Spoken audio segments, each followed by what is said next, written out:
Ever feel drawn to those mysteries?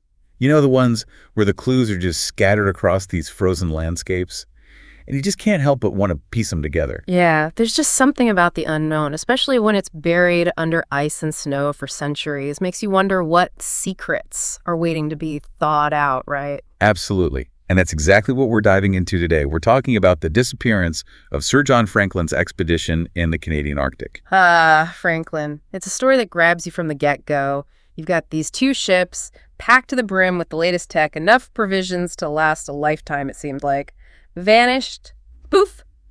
Just like that. Gone without a trace. So where do we even begin with a mystery like this? I mean, we've got firsthand accounts from those daring rescue missions. We've got the expedition's own messages, like those notes in a bottle frozen in time. And don't forget the modern forensic analysis. It's amazing what science can dig up after all these years, uncovering truths that were buried under the ice for centuries. It's like piecing together a giant puzzle, and we've got all these different pieces from different times and perspectives. And it's those different perspectives that make this deep dive so fascinating, you know? We're not just looking at one version of the story, we're getting glimpses from all angles. Okay, so before we go too far down the rabbit hole, let's set the stage. We're talking about the mid-19th century. Exploration is at its peak. Those blank spaces on the map, they weren't just empty. They were practically calling out to adventurers, promising fame, fortune, maybe even a shortcut to the other side of the world. And when it comes to blank spaces, none were more alluring than the Northwest Passage, am I right?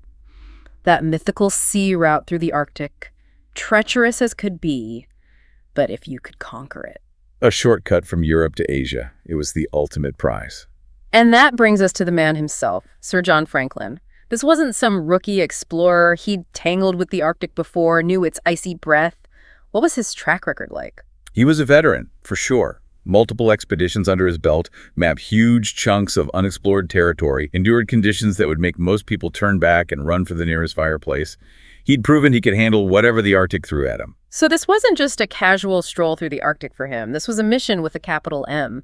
What exactly were they setting out to achieve? Well, their main objective was to finally chart that elusive Northwest Passage, prove its existence once and for all, and hopefully map a route that didn't involve disappearing for years in a frozen wasteland. Ambitious, to say the least, but there was more to it than just proving the passage existed, right? They were also there to gather magnetic data. Magnetic data. Now, I know we're diving into history here, but that sounds a bit technical. What was so important about that back then? Back then, understanding Earth's magnetic field was still in its early stages. Think about it. Accurate compass readings were essential for navigation, especially in uncharted waters. So they were trying to improve those navigational tools, which would have huge implications for maritime exploration and trade. Precisely. They were venturing into the unknown, hoping to unlock secrets that could revolutionize seafaring. And we can't forget, this was the 1840s. Long before GPS and satellite phones. We're talking old school exploration here. What kind of cutting edge technology did they have at their disposal? What's fascinating is they weren't exactly sailing into the unknown unprepared. They outfitted the Erebus and the Terror with the latest and greatest technology available at the time. These ships were fresh off an expedition to Antarctica. Antarctica to the Arctic? Talk about change of scenery. Those ships must have been something else. What made them so special? Both were reinforced with iron plating, specifically designed to withstand the crushing pressure of the ice. We're talking next-level reinforcement. Plus, get this, they were fitted with steam engines salvaged from locomotives. Imagine. From railroads to powering through Arctic ice. Talk about repurposing. But even with the toughest ships, the Arctic demands respect. Braving those icy waters requires more than just a sturdy hull and a reliable engine. What about supplies? What did they pack for a journey that could last years? This is where their planning gets really interesting. They provisioned the ships with enough food to last 3 years. And not just any food. We're talking canned goods, salt-cured meat, pemmican. They even brought live cattle with them. Live cattle for fresh meat. That's dedication to fine dining. Oh, they didn't skimp on the comforts. They also had libraries with over 1,000 books, the latest scientific instruments, even a system for heating the ship's interiors using steam. They wanted to be as comfortable as possible, even in the harshest environment on Earth. Sounds like they spared no expense. They were determined to be prepared for anything. But all the cutting-edge tech and gourmet provisions in the world can't replace experience. What about the crew? Were they a seasoned bunch of Arctic explorers, ready to face whatever challenges came their way? It was a mixed bag, as with most expeditions. You had seasoned officers like Crozier, a veteran of previous Arctic voyages, and of course Franklin leading the charge, but there were definitely men who were stepping foot on ice for the first time in their lives. So, they set sail with high hopes, cutting-edge technology for the time, and enough provisions to make a king jealous. But the Arctic, well, it's got a mind of its own, doesn't it? What happened once they ventured into those icy waters? Their journey began in May of 1845 when the Erebus and Terror set sail from England with all 129 souls on board. They made a quick stop in Scotland, then charted a course for Greenland, landed in Disco Bay on the western coast. Disco Bay. Even the name sounds like the start of an adventure. Was that their last taste of civilization before they plunged headfirst into the unknown? Pretty much. It was in Disco Bay that they made their final preparations, slaughtered some of the remaining cattle to stock up on fresh provisions, and, most importantly, wrote what would be their last letters home. Their last letters. It's a chilling thought. A reminder that this story doesn't have a happy ending. Did those letters offer any clues?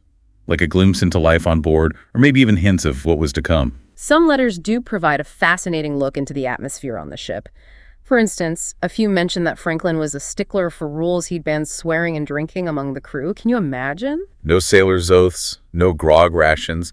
Wow, Franklin really ran a tight ship. Literally. It makes you wonder, though, how did those rules hold up once they were isolated, stuck in the vastness of the Arctic? It's an interesting point. Did that strict discipline affect morale, especially when faced with those unforeseen challenges? But I'm getting ahead of myself. Let's get back to the journey. The last confirmed sighting of the expedition was in late July 1845 by some whalers in Baffin Bay. After that, nothing. They disappear from all maps, vanish from all records, just gone, swallowed by that icy expanse. Leaving nothing but silence in their wake. Chilling. How long did this silence stretch on before people really started to worry? 2 long years passed with not a single word from Franklin or his crew. Can you imagine the anxiety back home? The families clinging to hope while whispers of a lost expedition began to spread. Finally, in 1848, public pressure, along with Lady Franklin's absolute refusal to give up on her husband — she was incredible, by the way — finally pushed the Admiralty to act, and so began the wave of rescue expeditions, each hoping to find the missing explorers and solve the mystery of their disappearance. Lady Franklin's determination, it's inspiring. She refused to believe they were gone. Yeah. What did those search parties find when they ventured into that frozen wasteland? Did they uncover anything? One of the first major discoveries happened on Beechy Island, the place where Franklin's expedition had spent their first winter. It's a bleak and desolate outpost, but it held a crucial clue: the graves of 3 crewmen: John Torrington, John Hartnell, and William Breen. 3 graves. A stark reminder of the dangers these men faced. But did those graves offer any answers? Any hint as to what might have happened to them? Back then, the cause of death was a complete mystery. It wasn't until much later, with the benefit of modern science, that those graves would offer a truly chilling glimpse into the expedition's final days. A mystery shrouded in ice, eh? Waiting for science to catch up. But even without those answers, I imagine finding those graves must have been sobering for those search parties. Yeah. Did they find anything else on Beechy Island? Any sign of Franklin himself, or maybe clues about where the expedition went after? They uncovered remnants of the expedition's winter camp, scattered supplies, signs of life just abandoned. But no messages from Franklin, no logbooks detailing their plans, nothing to indicate where they might have gone. If anything, it deepened the mystery. It's like they vanished into thin air.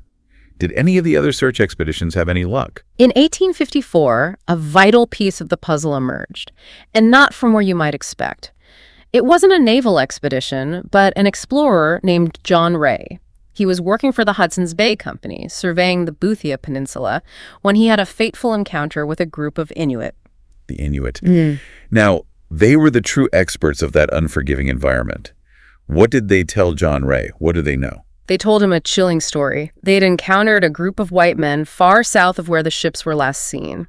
These men had perished from starvation near the mouth of the Back River. But it gets worse. They said these men had resorted to desperate measures to survive. Desperate measures. The Arctic doesn't leave you with many options when starvation sets in. What kind of desperation are we talking about? The Inuit told Ray about evidence of cannibalism amongst those starving sailors. It was a gruesome detail, one that shocked Victorian society to its core and really fueled the mystery surrounding the lost expedition. They even showed ray items that clearly belonged to Franklin's men, leaving no doubt that what they were saying was tragically true. Cannibalism. It's a chilling reminder of what humans are capable of when pushed to the brink. It's a side of exploration that we don't often hear about. You're right. It challenges the romanticized view of exploration, revealing the brutal reality that these men faced. And even though there was skepticism surrounding Ray's report, the details were too significant to ignore. Did this discovery finally bring an end to the official search for Franklin and his crew? The Admiralty, yes. Ray's report, coupled with the lack of any positive leads, made them decide to scale back their efforts. Lady Franklin, however, she refused to give up hope. She clung to the belief that some trace of her husband, some record of his journey, had to be out there, hidden somewhere amidst the ice and snow. Her persistence, it's remarkable. What did she do to keep the search alive? She dug deep into her own pockets and personally funded one final expedition led by Francis Leopold McClintock. And in 1859, they found it, the one thing everyone had been searching for. A written record from the expedition, a message frozen in time. They found the Victory Point Note. The Victory Point Note. A message from beyond the grave. That must have been a moment. What did it say? What secrets did it hold about the fate of Franklin and his men? The Victory Point Note. A message from beyond the grave. That must have been a moment. What did it say? What secrets did it hold about the fate of Franklin and his men? This note, they found it tucked away in a cairn on King William Island, became a crucial piece of the puzzle, you see. And it was actually a two-part message. The first part, written in 1847, seemed pretty optimistic. It mentioned their explorations, and they said they were doing well. So far, so good. They were checking things off the list. The ships were holding up. What about the second part? Well, the second part, added a year later in 1848, told a much different story. It revealed that the ships had become trapped in the ice, stuck fast, and it confirmed the grim news. Sir John Franklin had died in 1847. Their leader, their veteran explorer, gone. That must have been a crushing blow to the crew. Absolutely. And the note went on to say that 24 men, including 9 officers, had also perished by the spring of 1848. They were facing dwindling supplies, another long winter trapped in the ice. The remaining 105 crew members, they decided to abandon the ships and attempt this desperate march south to mainland Canada. A last-ditch effort for survival, guided by hope and not much else. It's a world away from the meticulously planned expedition that set off a few years earlier. It really is. And this is where John Ray's discoveries, those Inuit accounts, they all start to line up with what the Victory Point Note tells us. The note confirms that they tried to reach safety, but it still doesn't tell us why they chose that particular route, one that took them deeper into the Arctic, not away from it. And what about those unanswered questions we talked about before? What happened to those ships? Did they just vanish? And the graves on Beechy Island, they hinted at a much darker story, one that science could finally shed light on years later. Right, there are still pieces missing. But as technology advanced, we learned more. In the 1980s, a team led by an anthropologist named Owen Beatty, they went to King William Island with the latest forensic tools, ready to see what they could uncover. They even exhumed the bodies of those 3 crewmen buried on Beechy Island, hoping to find answers in the most unexpected places. Exhuming bodies, that's dedication. What were they hoping to find after all that time? Beatty's team, they were looking for answers that 19th century science just couldn't provide. And what they found was shocking. Extremely high levels of lead in the crewmen's remains, way higher than normal. Lead poisoning. But where would they have been exposed to lead out there in the Arctic? That's the million-dollar question, isn't it? The answer, when it finally came out, was as tragic as it was ironic. The very provisions that were supposed to keep them alive, those canned goods, they were slowly poisoning them. The team discovered that many of the cans had been improperly soldered, allowing lead to leach into the food. The food meant to sustain them, poisoning them from the inside. It's a heartbreaking thought. It really is, but, and this is what's so fascinating about this story, there are always more layers to uncover. More recent research, while it acknowledges the lead, suggests that it might not have been the main cause of death for most of the crew. Now you've got me really curious. If it wasn't the lead, what else could have been so devastating? They had supplies, they had experience, they had those state-of-the-art ships. They did. But the Arctic, well, it doesn't play fair. Remember how the Victory Point Note mentioned being trapped in the ice? Those winters, they were brutal, even by Arctic standards. The ice never fully thawed, so those ships were stuck for much longer than they anticipated. Imprisoned by the very thing they were trying to conquer. What kind of effect would that have had on them, being stuck like that? Not just physically, but mentally. Think about it. The constant cold, the dwindling daylight, the knowledge that their escape route was blocked, it wears on you. And even though they started with plenty of supplies, those wouldn't last forever. They began running out of essential things, even fuel to keep the ships warm. The Arctic cold seeping in, the darkness closing in, supplies dwindling. I can see why those 105 men decided to take their chances on that march south. It's a testament to the human will to survive, even when the odds are stacked against you. But even in those final, desperate acts, the questions remain. Why that route? Why choose a route known for its treacherous ice? Was it Franklin's overconfidence? Or a lack of other options? We may never know for sure. A harsh reminder that even the most experienced explorers, sometimes they underestimate the Arctic's power. It's unforgiving. You're right. And for over 150 years, the ships themselves, the Erebus and the Terror, they remained lost, seemingly swallowed by the ice. They took on this almost mythical status, symbols of ambition and the dangers of hubris. Lost but not forgotten. It feels like we've reached the end of their story, and yet I feel like there's more to come. You're right, there is, because against all odds, the wrecks of both the Erebus and the Terror, they've been found. Wait, are you serious after all this time? Where? What state are they in?